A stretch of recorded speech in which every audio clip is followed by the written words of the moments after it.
শুরুটা হোক একটা প্রশ্ন দিয়ে।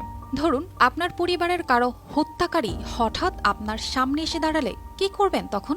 শান্ত থাকা কি সম্ভব? না, ঠিক এইভাবেই সীমান্তের মানুষদের মধ্যে ক্ষোভ জমেছে, যা এখন এসে বিস্ফোরণ ঘটাচ্ছে। ভিডিওতে শোনা যাচ্ছে গুল্লি কিউ মারা, মানে গুলি কেন মারছিস।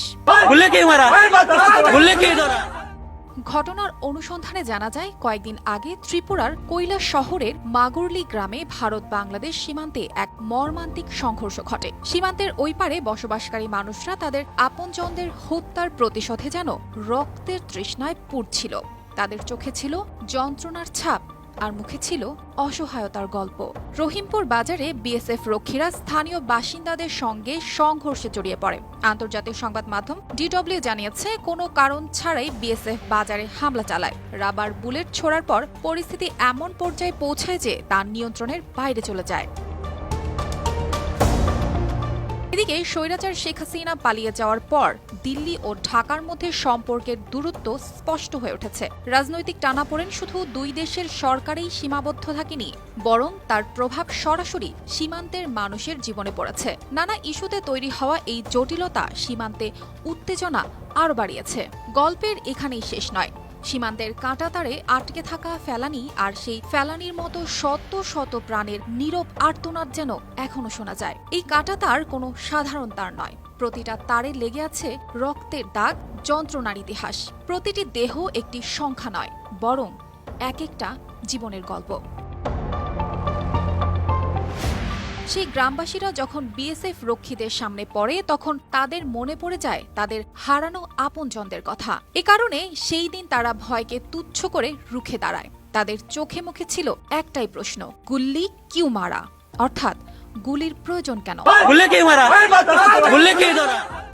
আমার সত্যি জানতে ইচ্ছে করছে আজকে আপনি এই ঘটনার পরে কি বলবেন। কোন অধিকারে ভারত নিজের জমিতে সে কাঁটাতার দিচ্ছে, নাকি বেড়া দেবে, না পাঁচিল তুলবে, সে নিজের জমিতে দিচ্ছে? সেখানে বাংলাদেশের বর্ডার গার্ড তারা এসে বাধা দিতে এসেছিল কেন? মানে কিসের উস্কানি এটা? পায়ে পা দিয়ে ঝগড়া করার উস্কানি? একটা যুদ্ধ করানোর জন্য একটা সুরসুরি দেওয়া। ভারত তো যুদ্ধ করতে চাইছে না, কোনোভাবে কোনো পদক্ষেপ নিচ্ছে না। এটা কি ধরনের ব্যবহার হলো? এটা কি ধরনের পদক্ষেপ? কি বলবেন আপনি এটাকে? নমস্কার, আমি গর্বিত যে আমার বাংলাদেশে জন্ম হয়েছে এবং বাংলাদেশের বর্ডার গার্ড নিয়ে আমি সম্পূর্ণভাবে গর্বিত এবং আমি এই দেশকে ভালোবাসি।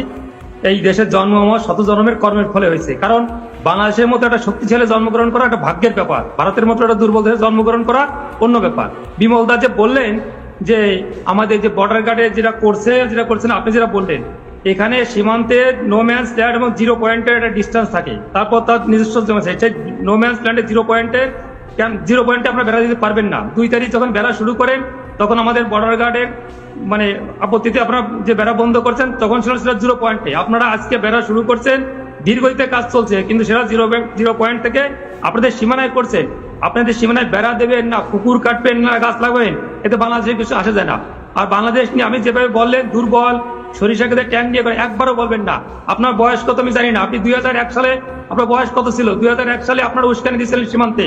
সেখানে পাদুয়ায় 16 থেকে 19 এপ্রিল এই 4 দিন যে গন্ডগোল করছিলেন, সেখানে আপনাদের 18 জন বিএসএফ মারা গেছে, আমাদের মারা গেছিল মাত্র 3 জন। আপনাদের 2 জন বন্দী হয়েছে, আমাদের 1 জনের বন্দী হয় নাই। আপনাদের 2 জন আহত হয়েছে, আমাদের মাত্র 5 জন আহত হয়েছিল। মনে পড়ে না? লজ্জা করে না আপনাদের? বাংলাদেশ নিয়ে তাচ্ছিল্য করেন। 2001 সালে শিক্ষা হয় নাই, 2005 সালে 18 বর্ডারে গন্ডগোল করছিলেন, সেখানে আমাদের অ্যাসিস্ট্যান্ট কমান্ডার শ্রীমান জীবন কুমার দিদি আমার সন্দেহ আছে আপনি নাম বাড়িয়ে বসেছেন। বাংলাদেশকে কত বড় কারণে আমরা কি নাই? বিমল বাবু যে বললেন 2001 থেকে 2006 দেখেন বাংলাদেশের 1 ইঞ্চি মাটিও আমরা ভারতের হতে দেব না। আমরা সব সময় প্রস্তুত আছি। আমরা বাংলাদেশের সার্বভৌমত্ব রক্ষাতে, বাংলাদেশের মানচিত্র রক্ষাতে আমরা সব সময় প্রস্তুত আছি। এখানে তারা বিগত দিনে 150 গজের ভিতরে একটা রাস্তা নির্মাণ করেছিল। বিগত দিনে আমাদের বাংলাদেশ সরকার এর প্রতিবাদ জানায়নি। এখন তারা কাঁটাতার দিতে চাচ্ছে 150 গজের ভিতরে। এটার আমরা প্রতিবাদ জানিয়েছি। আমাদের এখানে সকল কৃষক আছে, সবাই আমরা প্রতিবাদ জানিয়েছি। আমরা চাই তারা আন্তর্জাতিক নিয়ম অনুযায়ী কাজটা করুক। তারা তো নিয়ম ভঙ্গ করছে, এটা আমরা হতে দেব না। বাংলাদেশের লোকজন কখনোই হতে দেব না।